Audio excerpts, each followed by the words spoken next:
हमारा प्रश्न है, पेप्सिन एंजाइम पाया जाता है।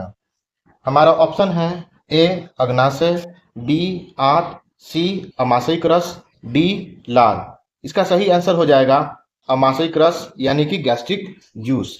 आइए कुछ इंपॉर्टेंट पॉइंट को देखते हैं। स्टमक के बारे में देखते हैं कि स्टमक का बेसिक स्ट्रक्चर देखते हैं। सबसे पहले पेट के बारे में जानते हैं कि जो स्टमक की सबसे अंदरूनी परत को हम लोग क्या कहते हैं, म्यूकस लेयर कहते हैं। पेट के अंदर एक परत होती है जिसको हम लोग कहते हैं म्यूकस लेयर, और इसी म्यूकस लेयर में क्या होता है कि गैस्ट्रिक ग्लैंड पाया जाता है जिसे जठर ग्रंथियां कहते हैं। और इस जठर ग्रंथियों से है जो है कि गैस्ट्रिक जूस निकलता है जिसको हम लोग पाचक रस कहते हैं।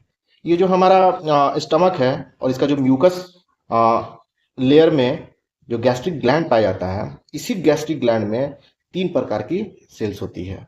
और ये सेल क्या करती है कि अलग अलग चीज़ों का श्रावण करती है, यानी कि सेक्रेशन करती है, यानी कि निकालती है। ठीक है, तो अब देखते हैं कि ये गैस्ट्रिक ग्लैंड में कौन सी 3 प्रकार की सेल्स पाई जाती है। तो पहली जो सेल पाई जाती है वो म्यूकस नेक्सेल पाई जाती है। जैसा कि नाम से लग रहा है कि म्यूकस, म्यूकस यानी कि श्लेष्मा। ठीक है, जो जैसे कि कफ वगैरह से आप समझ सकते हैं, सर्दी वगैरह में जो कफ निकलता है उसको ही हम यहाँ पे म्यूकस कह रहे हैं।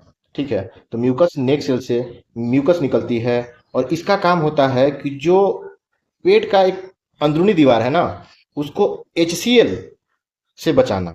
क्योंकि HCl जो होता है, हाइड्रोक्लोरिक एसिड, बहुत ही हार्ड नेचर का एसिड होता है और ये किसी भी चीज़ को, यानी कि ये ब्लेड तक को गलाने की क्षमता रखता है।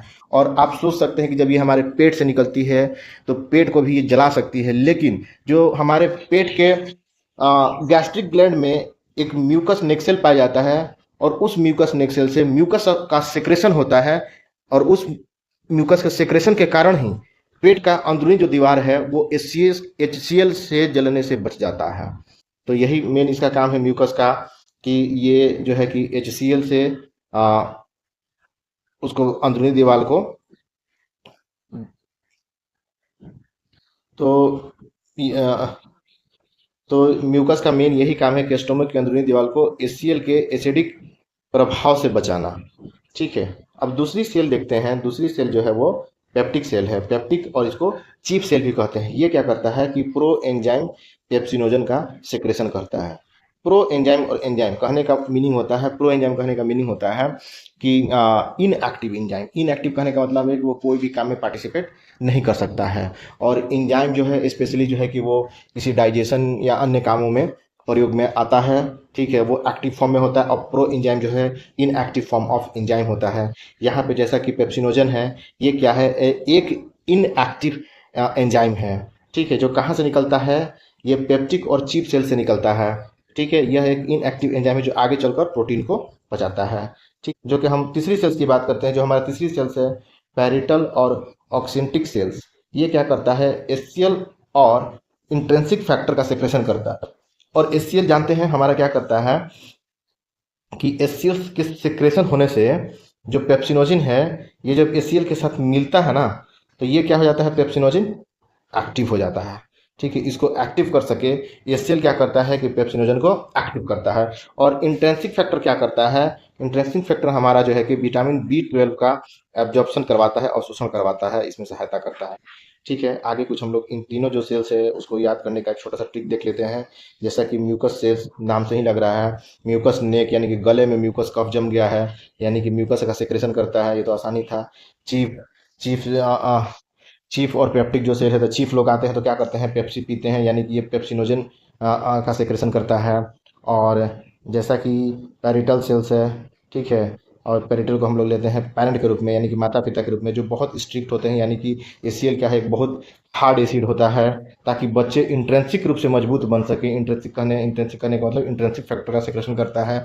और ये जो इंट्रिंसिक फैक्टर होता है, विटामिन B12 का एब्जॉर्प्शन करने में बहुत ज़्यादा हेल्प करता है। ठीक है, अब हम लोग देखते हैं कि ये जो पेप्सिनोजिन है, ये किस प्रकार से ये जो है कि वो एक्टिव होता है। तो यहाँ बहुत ही कम शब्दों में समझते हैं कि पेप्सिनोजिन क्या है, कि एक निष्क्रिय रूप से स्रावित एंजाइम है। ठीक है, जब ये निकलता है तो ये इनएक्टिव रूप में रहता है, और जब ये HCl के संपर्क में आता है तो अपने एक्टिव रूप में आ जाता है। और इसके एक्टिव रूप का क्या नाम हो जाता है फिर, पेप्सिन। यानी कि जो ये पेप्सिनोजिन है इनएक्टिव रूप में रहता है और HCl से मिलने के बाद अपने एक नए रूप, एक्टिव रूप में आता है, और उस एक्टिव रूप को क्या कहते हैं, पेप्सिन कहते हैं। ठीक है, यहाँ देखिए ACl का pH मान कितना दिया है, 1.8 दिया है। ठीक है, अब देखिए डाइजेशन कैसे होता है प्रोटीन का। तो पेप्सिन जो है ये प्रोलैक्टिक एंजाइम है। पेप्सिन क्या है, मुख्य प्रोलैक्टिक एंजाइम। प्रोलैक्टिक एंजाइम कहने का मतलब प्रोटीन पाचक एंजाइम, नाम से ही पता चल गया कि प्रोटीन का पाचन करने वाला एंजाइम है। ठीक है, और कैसा एंजाइम है, तो एक्टिव एंजाइम है। ठीक है, कैसे बना, तो ये जो है कि पेप्सिनोजन और इस पेप्सिनोजन का ACl के संपर्क में आने से बना। और यह क्या करता है कि भोजन में मौजूद जटिल प्रोटीन को छोटे छोटे टुकड़ों में तोड़ तोड़ देता है, यानी कि प्रोटियोजेस एंड पेप्टोन्स या पेप्टाइड्स में तोड़ देता है। यानी कि प्रोटीन जो है, प्रोटीन प्रोटीन जो है वो पेप्सिन के द्वारा, जब पेप्सिन एक्शन में आ जाता है तो ये क्या करने लगता है, प्रोटीन का डाइजेशन शुरू कर देता है, इसको छोटे छोटे टुकड़ों में तोड़ने लगता है। और जब छोटे छोटे टुकड़ों में टूटता है तो किस रूप में टूटता है, प्रोटियोजेस एंड पेप्टोन्स में टूटता है, पेप्टोन्स या पेप्टाइड।